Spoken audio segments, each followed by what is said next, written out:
with the year coming to an end, I wanted to cover 5 German plot twists that confuse Americans, okay? I just had a buddy of mine come back from Germany. He had lived there for 5 years, and there were a lot of things he did not like. I'm not gonna lie, he's probably one of very few people that did not like Germany at all. So I included some of those perspectives in this video as well because, oh my gosh. Starting with the first one, which is the exit button on the Deutsche Bahn. Now, typically when you have an exit button on any train when you're, traveling and stuff in Korea, in America, wherever you are in the world, it's typically an emergency button. If you're on the train and like there's a fire in the train car that you're in, or let's say one of the cars derails and everybody has to exit the train, you'll press that button and the doors automatically open. Automatically. But in Germany,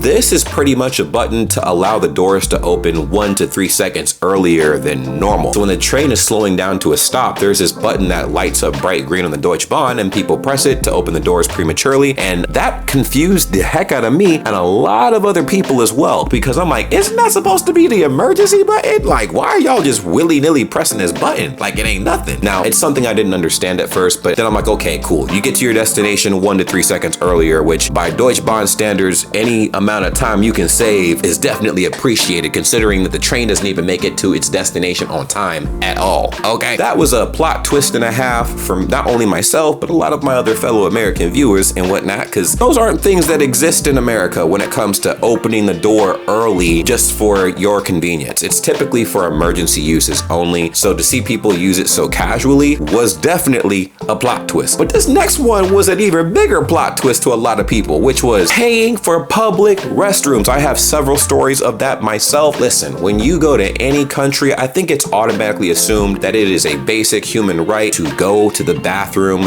in a bathroom. And I think that might be a big assumption, but most people, generally speaking, if you gotta go, you're like, hey, where's the restroom? That's like one of the first things that they try to teach you to learn in the native language of the country you're traveling to. So when I first got to Germany and stuff like that, of course, I already knew this information because I had been reacting to German content for a few years. So I was aware of this, but a lot of my American counterparts that traveled to Germany for the first time, that was their first time in general getting the full-blown experience. There were times where they had to pee really badly and they couldn't because they didn't have any oil on them, okay? So they had to go find an alley somewhere, or they had to go run to whatever place would let them use the bathroom. And it takes a long time because most places will charge you to use the restroom. And it was just a really uncomfortable experience. And then a lot of people that are watching this right now that didn't know about the paying for the restroom thing are probably wondering, is it worth it? Well, I traveled to Germany and I paid for the restroom the very first time when I was in Köln, and it was during the wine festival. Now, initially, the very first time, I actually had to go to the bathroom really bad and I didn't have any oil on me, so I had to go to my hotel, which was 3 blocks away from the wine festival. Problem was, if you guys remember this story, I had to go to the bathroom very badly, and I tried begging and pleading with the people that wanted you to pay them to get inside the restroom areas to please just let me in there and I would pay them later. They did not go for that at all. So I had to go run across the street to my hotel. By the time I had gotten to the front of my hotel door, I peed all over the place. Okay, I could not hold it. I had been holding it for way too long, and I met my demise right there. So yeah, it was not good, bro. Not good at all. Very unfortunate experience. So unless you want to wind up like me, make sure you keep some cash on your person so you can afford to go to the bathroom. To answer your question as far as whether or not it's worth it to pay for the restroom, absolutely. In fact, a lot of the places in Germany are interesting because the bathrooms are designed in such a way where the kiosk to get in the bathroom looks like an airport turnstile. Like when you go through check-in and stuff, you have to like scan a little ID or whatever. Instead of scanning an ID, you scan your credit card and then you get a little ticket and the turnstile goes. It allows you to move forward. You go inside and the bathrooms are relatively very clean. Now there are a few bathrooms that aren't going to be as clean, but I haven't seen any egregiously nasty bathrooms that you have to pay for, you know? So now I also don't want there to be a misconception. There are public bathrooms where you don't have to pay for them, but they're very, very, very few and far in between, and they are very disgusting. Okay, bad, like very bad. And it's hard to come by. That's the biggest thing. it's hard to find those establishments. So a little life hack I learned though, being in Germany, to avoid paying the little fee of using the bathroom and stuff like that. Generally speaking, a lot of restaurants will let you use their bathroom, but that's not every restaurant, but they are more than likely willing to let you use the bathroom for free because they do understand that is one of the most diabolical culture shocks for any foreigner going to Germany. So that was a plot twist because it was assumed that the bathrooms are free and they're not. Bring some cash, okay? Or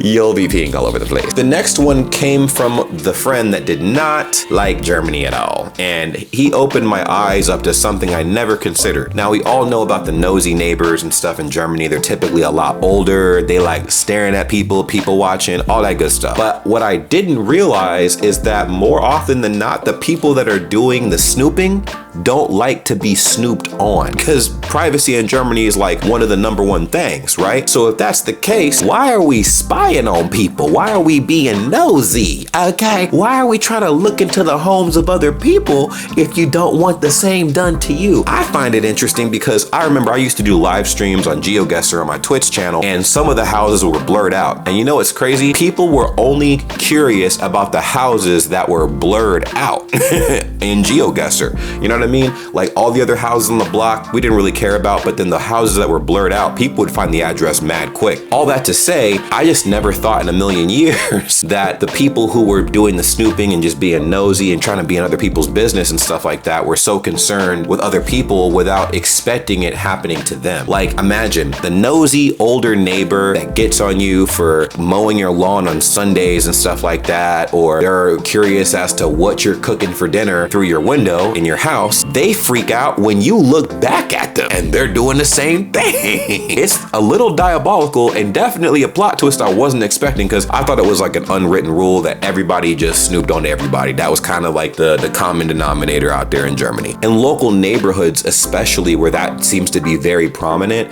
I didn't realize that the neighbors that did the majority of the snooping didn't feel comfortable being snooped on. And my buddy was telling me that. He's like, yeah, the second I started looking into my neighbor's house after they had been looking into mine all this time, they got really upset. No unlimited refills. That's not a thing in Germany, y'all. And I knew that. It took me a while to comprehend it before I ever came to Germany. But once I arrived in Germany, I kind of knew what I was getting myself into, except I did not realize that applied to water as well. I thought that was every other drink besides water. Water is also included in the no unlimited refills. And any restaurant that I've been to in Asia and America, it comes standard to have water as a complimentary thing with your meal, right? They offer that to you first while you figure out what you want to eat. That's a basic human necessity. So why are we charging people for water? Okay, why are we charging for water? But you know, that's just a cultural thing. I don't really trip about it, but a lot of people do. Actually, a lot of people do. They're like, wait, what? I have to pay for every individual drink? Listen. So for the people who don't survive off of just soda and beer in America, they are like fish. We love drinking water by the gallon, okay? So when we go into a restaurant and we find out that we can only get a cup of water, bro, because every other glass is gonna cost just as much as the first glass, we're like, oh my God. Either I'm gonna die of thirst or I'm gonna leave this restaurant broke as hell. So good googly moogly. At least the prices are very honest up front, so you know what you're getting yourself into, but it is still a bit of a culture shock for a lot of people entering Germany. This last one right here now, this one different, okay? So my friend told me he went to a public sauna, right?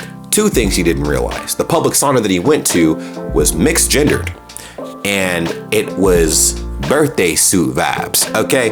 Now, in America alone, it is already taboo, the topic of nudity and whatnot. So imagine having a mixed gendered sauna where everybody in a birthday suit. Now, I know a lot of you guys watching this are like, that's normal, James. Not in today's day and age, not in the men versus women, women versus men era, not in this everybody hates men, everybody hates women era. It's literally men versus women, women versus men right now on the internet. I'm not sure if you guys have turned on your social medias and seen all these trending TikToks and Reels and YouTube Shorts or whatever, but every stretch and turn of a way, it's each gender judging each other. You know what I'm saying? So I'm like, bro, oh my God. So the reason why I bring that up is because, yes, it should not matter. We're just corpses at the end of the day. We're just bags of meat roaming the planet, trying to come up with excuses as to why we exist here and whatnot. But the problem is we are all very judgmental. So imagine being judged by the very thing you despise, okay? In regards to, you know, the people who are at war with each other